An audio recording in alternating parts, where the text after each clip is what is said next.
Hello everyone, good morning. কেমন আছো সবাই? আশা করছি তোমরা যে যেখানেই আছো প্রত্যেকেই খুব ভালো আছো। আমিও তোমাদের ভালোবাসায় বেশ ভালো আছি। আজ আরও একটি নতুন ব্লগে তোমাদেরকে অনেক অনেক স্বাগত জানাই। তো এখন ঘড়িতে সময় হয়েছে সকাল 8:30 মতো। তোমাদেরকে সঙ্গে নিয়েই আজকের ব্লগটি এই সকাল থেকেই শুরু করছি। আচ্ছা, তোমাদের ব্লগের শুরুতেই একটা কথা জানিয়ে দিই। আমরা তিনজন মিলে একটা জায়গায় যাব। একটা জায়গায় না, দুটো জায়গায় যাব। তো তোমরাও জানতে পারবে কোথায় যাচ্ছি কি না যাচ্ছি। তার জন্য তোমরা ব্লগটি প্রথম থেকে শেষ পর্যন্ত দেখতে থাকো। আশা করছি জানতে পারবে। আর অনেক দিনের একটা মনের ইচ্ছা পূরণ হতে চলেছে, সেটাও তোমাদের সঙ্গে শেয়ার করব। রান্নাঘরে এসেছি সকাল 8টার সময়, তবে এত পরিমাণে গরম, কোনো কিছুই ভালো লাগছে না।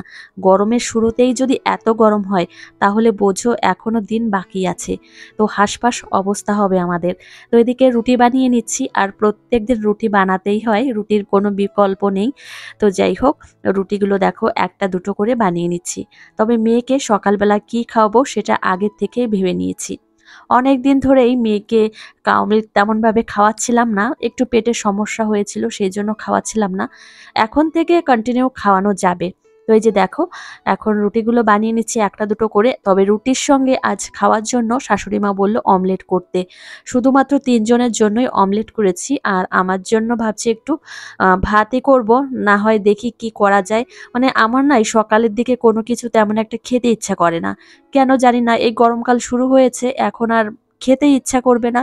যদি এক গ্লাস জল খেয়ে নিই বা একটু চা বিস্কিট খেয়ে নিই তাহলে আর কোনো কিছুই লাগে না সকালের দিকে। যাই হোক, রুটি বানানো হয়ে গেছে, সেই সঙ্গে অমলেটও হয়ে গেছে। আমার শ্বশুর মশাই সকাল 9টার মধ্যে খেতে বসে যান।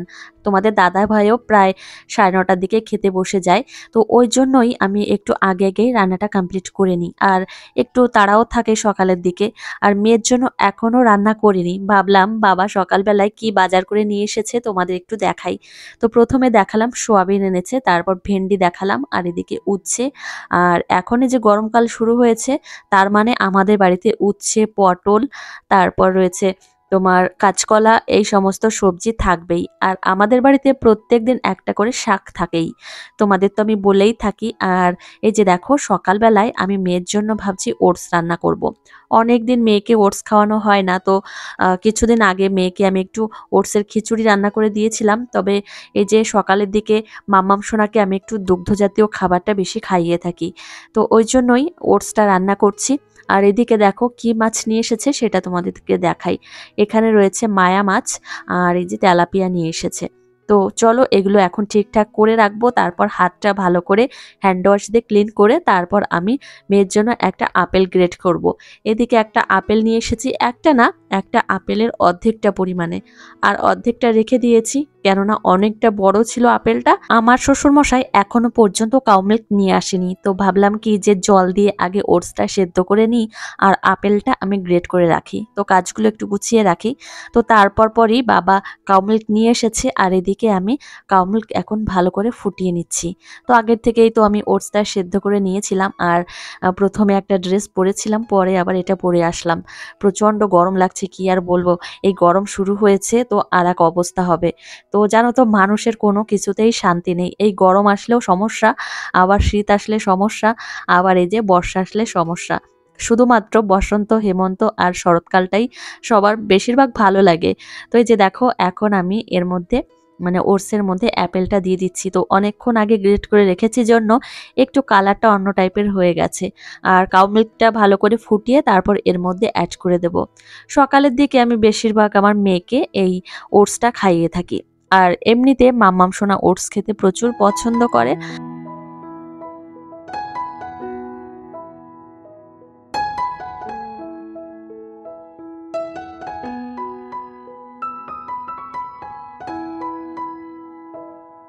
যাই হোক, আমার মাম্মাম সোনার জন্য সকালের খাবার রান্না করা হয়ে গেছে, আর এখন ঠান্ডা হতে দেব। ঠান্ডা হয়ে গেলেই তারপর ওকে সকালের খাবারটা ঝটপট করে খাইয়ে দেব।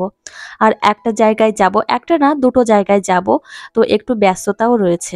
তো এখন আমি আসলাম আমার রুমে, আর এখন সুন্দর করে ঘরটা গুছিয়ে নেব আর খাটটাও গুছিয়ে নেব। তো কি হয়েছে জানো তো, একটু দেরি হয়ে গেছে বিছানাটা গোছাতে। আর তোমরা হয়তো ভাবতেই পারো দিদিভাই, এত দেরি হয়ে যায় তোমার বিছানা গোছাতে? হ্যাঁ গো, এতই দেরি হয়। কেননা আমার মেয়ে ঘুমিয়ে থাকে, তোমাদের দাদাভাই ঘুমিয়ে থাকে, ওরা একটু লেট করেই ওঠে, ওই জন্য বিছানাটা তুলতে এতটা দেরি হয়ে যায়। আমি যেখানেই থাকি না কেন আমার মেয়ে সেখানে এসেই হাজির। তো দেখো, ওর সমস্ত জিনিসই এখন বিছানার উপরে রেখে দেয়। তো ওর সমস্ত জিনিস বলতে এই যে দেখো, খেলনা, ওর পুতুল, ওর বল, সমস্ত কিছুই মানে এখন এই খাটটা মাম্মাম সোনারই হয়ে গেছে। তো ওই জন্য ওর জন্য আলাদা একটা রুম রাখতে হবে, যাতে ওর নিজের জিনিসগুলো রাখতে পারে, ও নিজের মতো করে খেলা করতে পারে। মনে মনে একটা কথাই ভাবছিলাম, কি বলতো, এই যে দেখতে দেখতে আমার মেয়ে কত বড় হয়ে গেছে। তো সামনে আগস্ট মাসে মেয়ের আবার জন্মদিন, মানে 3 বছরের জন্মদিন। তো বাচ্চা হলে জানো তো কখন যে বড় হয়ে যায় কিছুই টের পাওয়া যায় না। কিন্তু যখন মা হতে পারছিলাম না, তখন যে কি কষ্টের মধ্যে দিনগুলো যেত সেটা একমাত্র আমি জানি আর তোমাদের দাদা ভাই জানে। তো এগুলো যারা জানে, মানে যারা এর মধ্যে দিয়ে গেছে তারাই জানে বিষয়টা, যে এর কষ্টটা কোন ধরনের কষ্ট, মানে কোন লেভেলের কষ্ট হয়। আমি সবসময় ভাবি যে পুরোনো দিনগুলোর কথা আমি ভাববো না, যেগুলো পিছনের দিকে চলে গেছে সেগুলোর কথা আমি ভাববো না, কিন্তু সেই কথাগুলো আমার মনেই পড়ে যায়। কে কি কথা বলেছে, বা হয়তো সোজাভাবে বলেনি, উল্টোভাবে বলেছে, ব্যাকাভাবে বলেছে। তো সেই সমস্ত কথাগুলো না মনের মধ্যে লেগে গেছে, মানে আঘাত লেগেছে, তো সেই জন্য সেই কথাগুলো ভুলতে পারি না। তো জীবনে আমি অনেক আঘাত পেয়েছি। তো অনেক আঘাত পেয়েছি, সেগুলো আমি মানে কাউকে কোনোদিন বলিনি, নিজের মনের মধ্যেই আমি চেপে রেখেছি। আর আরেকটা বিষয় কি জানো তো, এখন আমি বন্ধুত্ব করতে ভয় পাই। তো আমি এখন সংসারটাকে খুব ভালোবেসে ফেলেছি, সংসারটাকে আগলে রেখেছি। আর আমার মনে হয় আমার সংসারও আমাকে অনেকটা আগলে রেখেছে, তোমাদের দাদাভাই আমাকে আগলে রেখেছে। আর আমি স্বামী, সংসার, সন্তান নিয়ে খুব ভালো আছি। আমি চাই ওদের নিয়েই থাকতে, আলাদা করে কোনো বন্ধুর আমার দরকার নেই। সত্যি আমার বন্ধু এখন আর ভালো লাগে না। তো মনের কথা আমি এখন, আমার ভগবান আছে, তোমাদের দাদাভাই আছে, এদের সঙ্গে বলতেই অভ্যস্ত হয়ে গেছি। আর সর্বোপরি আমার মা আছে, তো মায়ের কাছেই বলি, আলাদা করে কারোর কাছেই বলি না। আর কারোর কাছে বলতে গেলে জানো তো, হয়তো তুমি বললে কথাটা, কিন্তু সেটা হয়তো একদিন পরে কি 2 ঘন্টা পরে সেটা 5 কান হয়ে যাবে। তুমি একটা জায়গায় বসেই গল্প করো, দেখবে 4 জন কি 5 জনের মাঝখানে তুমি বসে গল্প করো, তুমি যখন ওইখান থেকে প্রথম হেঁটে চলে যাবে, তোমাকে নিয়ে গল্প শুরু হয়ে যাবে। তো এটাই হচ্ছে আমাদের পরিস্থিতি, ওই জন্যই এখন ভালো লাগে না কারোর সঙ্গে মিশতে, মানে বিশেষ করে আমাদের এই প্রতিবেশীর সঙ্গে। হ্যাঁ, সবার সঙ্গে মিশি, ভালো ব্যবহার, কেউ খারাপ বলবে না, কিন্তু এমন একটা পরিস্থিতি হয়েছে আমার, এখন কারোর সঙ্গে যে ওই যে গলার মালা হয়ে আমি থাকবো, সেটা আমি এখন আর চাই না, আমার ভালো লাগে না। তো এখন আমি সংসার, সন্তান নিয়ে খুব ভালো আছি। আর অনেকটা স্বপ্ন আছে আমার মেয়েকে নিয়ে, তো সেটা নিয়েই বেঁচে আছি। তো যাই হোক, তোমাদের সঙ্গে অনেক কথাই আমি শেয়ার করে ফেলেছি, আসলে তোমাদেরকে খুব ভালোবাসি। তো তোমরা তো আমার অনেক দিনের বন্ধু, আর আশা করছি আগামী দিনগুলোতেও আমার পাশে তোমরা থাকবে। তো সেই হিসাবেই তোমাদেরকে আমি এই মনের কথাগুলো বললাম। আর এদিকে দেখো, আমার মেয়ে এখন আবার আবির নিয়ে খেলা করছে। গতকালকে ওর ঠাম্মিকে তেমনভাবে আবির দেয়নি, তো এখন একটু বেশি করে দিল। তো মেয়েকে আমি একটু আবির দিয়েছি, যেহেতু বাড়িতে রয়েছে, তো ভাবলাম কি এখন হাতে অনেকটা সময় রয়েছে, তাহলে মেয়েকে একটু আবির খেলতে দিই। তো এই যে দেখো, আবির খেলেছে। আর তোমাদের দাদাভাই সবে মাত্র ফোন করলো, ফোন করে বলছে যে 11:30টার মধ্যে রেডি হবে। তো মামাম সোনাকে রেডি করাবে, আমরা 3 জন বেরোবো। আর বাইরে যে রোদের তাপ, সত্যি বলতে এই মেয়েকে নিয়ে আমি দুপুরবেলায় কোথাও বেরোতে ভয় পাই। মানে এখন এমন পরিস্থিতি হয়েছে, বাচ্চা কাচ্চার শরীর খারাপ হলে মানে ঠিক হতে হতে অনেকটা সময় লেগে যায়। আর কদিন আগেই আমার মেয়ের ঠান্ডা সর্দি লেগেছিল, মানে খাচ্ছিল না, বিরাট একটা খারাপ পরিস্থিতির মধ্যে দিয়ে যাচ্ছিলাম। তো এখন এই যে স্নান করাচ্ছি, তো স্নান করিয়ে তারপর ওকে রেডি করাবো। তো চলো তোমরা ব্লগটি দেখতে থাকো।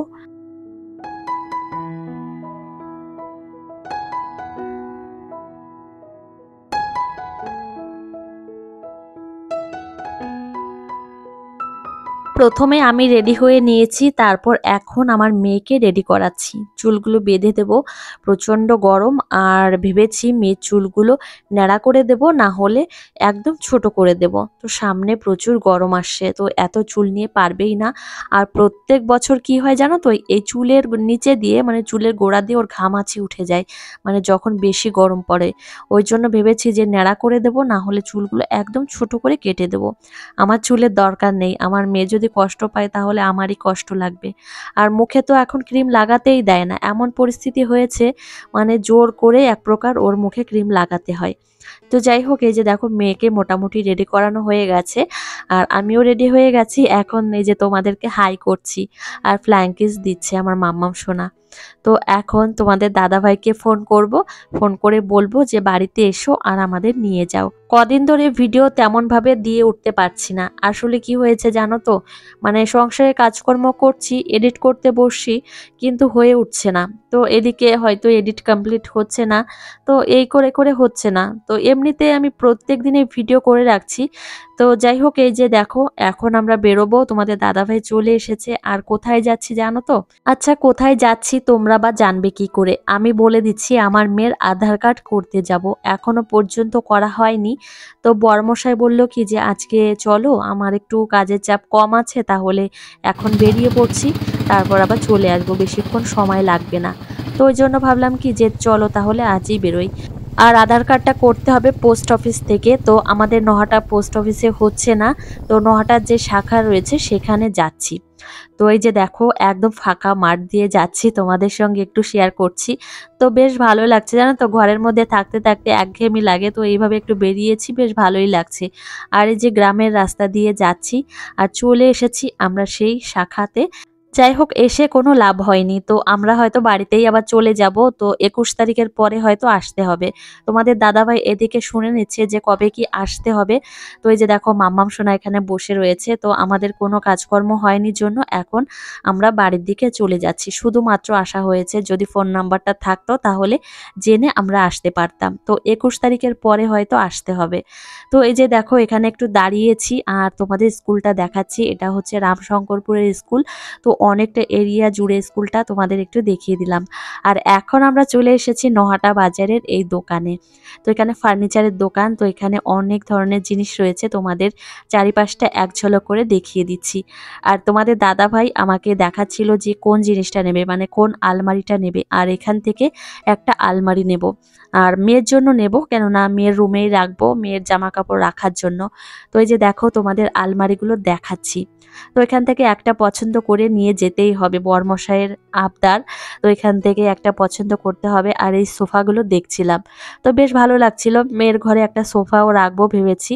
আমার এখন এমন হয়েছে জানো তো, এখন সংসারটাকে খুব সুন্দরভাবে সাজাতে চাই, গোছাতে চাই, সেটা একটা স্বপ্ন আর খুব শখ। আর প্রত্যেকটা মেয়েই চায় যে তার সংসারটা খুব সুখের হোক বা সুন্দর হোক। আর প্রত্যেকটা মেয়েই চায় যে সংসারটাকে খুব সুন্দর করে সাজিয়ে গুছিয়ে রাখবো। আমারও তেমনই ইচ্ছা। তো একটু একটু করে পূরণ করার চেষ্টা করব, একবারে যদি না হয়।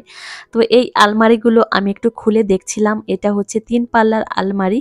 তো ভালো লাগছে, মোটামুটি ভালোই লাগছে। তবে তোমাদের দাদাভাই বলে দিয়েছে যে এখান থেকে একটা পছন্দ করেই বাড়িতে নিয়ে যেতে হবে, তো বারবার বাজারে আসা হবে না। তো তোমাকে দেখাতে নিয়ে আসলাম। তো আমাকে ফোনে দেখিয়েছিল 5-6টা মতো পিকচার তুলে নিয়ে গেছিল। তো আমি বললাম কি যে ফোনে দেখা আলাদা আর সামনাসামনি দেখা আলাদা, তো সামনাসামনি দেখবো। তো তোমাদের দাদাভাই বলল কি ঠিক আছে, তাহলে মামামের আধার কার্ড করতে নিয়ে যাব, তো ফেরার পথে তোমাকে এই আলমারির দোকানে নিয়ে আসব। তো এই সোফাগুলো দেখছিলাম, এগুলো বেশ ভালোই লাগছিল, তো বাইরে টাইরে রাখার জন্য। আর ওইদিকে যে সোফাগুলো ছিল সেগুলো ভালো লাগছে। ভেবেছি মামামের রুমে একটা এই 3 সিটের একটা সোফা রাখবো। তবে তোমাদের দাদা ভাই এখন বলে দিয়েছে যে এখন আপাতত একটা আলমারি নিয়ে যাও, তারপর পরে না হয় মেয়ের জন্য একটা সোফা নেব। তো মেয়ের রুমে রাখার জন্য। আর পরবর্তীতে আমাদের ড্রয়িং রুমের জন্য বিরাট ড্রয়িং রুম, তো সেখানে অনেকটা বড় একটা সোফা রাখতে হবে। হয়তো ৮ জন কি ৬ জন ৭ জন বসা যাবে সেই টাইপের সোফা নেব। তো আশা করছি সামনেই নেব, একটু সময় লাগবে আর কি, সমস্তটা গুছিয়ে উঠতে একটু সময় লাগবে। আর এখন এসেছি আইসক্রিমের দোকানে, আর এখন যা গরম পড়েছে আইসক্রিম দই সবসময় আমাদের ঘরে থাকে, তোমাদের দাদাভাই সবসময় ঘরে রাখে। আর এই যে আইসক্রিম নিয়ে নিলাম, আর সেই সঙ্গে দই নিয়েছি, মিষ্টি দই, আর একটা এই যে আমুল কুল নিয়েছে। আর মেয়ের জন্য একটা লেস নিয়েছে, মেয়েই তুলে নিয়েছে। তো পরে রেখে দিচ্ছিল, তো ওর বাপি বলল কি তাহলে নিয়ে চলো বাড়িতে। আর এখন আমরা বাড়ির দিকে চলে এসেছি। আর মাম্মাম সোনা ওর ঠাম্মিকে এখন দই খেতে দিচ্ছে। তো মাম্মাম না ওর ঠাম্মিকে খুব ভালোবাসে, জানো তো। তো এই যে দেখো দই দিল। তো চলো এখন ঘরের মধ্যে যাব, আমার মেয়েও অনেকটা ক্লান্ত হয়ে পড়েছে, দেখো জামা টামা ভিজে গেছে ঘামে। তো এখন 10 থেকে 20 মিনিট মেয়ে একটু রেস্ট নেবে, ওর গাটা ভালো করে ঠান্ডা হবে, তারপর ওকে আমি দুপুরের খাবার খাইয়ে দেবো। তো এই যে দেখো আমিও ফ্রেশ হয়ে চলে এসেছি, আর এখন মাম্মাম সোনা দুপুরের খাবার রেডি করছি। এদিকে আমার শাশুড়ি মা আজকে তেলাপিয়া মাছ দিয়ে আর তোমার পটল আর আলু দিয়ে তরকারি করেছে, সেটাই আজকে খাইয়ে দেবো। তো আমার মেয়েকে সব ধরনের মাছই আমি খাইয়ে থাকি, মানে সব ধরনের মাছ। তো চলো খাবার একদমই রেডি করা হয়ে গেছে, আর এখন চলে এসেছি আমার রুমে। তো রুমে বসেই মেয়েকে এখন খাওয়াচ্ছি। বাইরে যে পরিমাণে গরম, তো বাইরে বসে মেয়েকে তো খাওয়াই না, এখন ঘরের মধ্যে বসেই খাওয়াই। আর আমাদের রুমটা প্রচুর পরিমাণে ঠান্ডা, সত্যি বলতে খুব ঠান্ডা। তো কেউ যদি বাইরের থেকে এসে আমার রুমে ঢোকে তাহলে সবাই বলে, প্রায় ম্যাক্সিমাম লোকই বলে যে এত ঠান্ডা রুমটায়। আর মানে দেখবে যে দোতলার ঘরগুলো থাকে, মানে নিচের তলার ঘরগুলো বেশি মানে ঠান্ডা থাকে আর কি। তো এদিকে মেয়েকে আমি ডাকছি বারবার করে যে এসো তোমাকে খাওয়াবো, কিন্তু এই যে দুষ্টুমি শুরু করে দিয়েছে। তারপর বরমশাইকে বললাম যে তোমার মেয়েকে এদিকে নিয়ে আসো, তারপর ওকে খাইয়ে দিই। তো এখন ওর বাপির এই যে ঘাড়ের উপর এইভাবে বসে রয়েছে।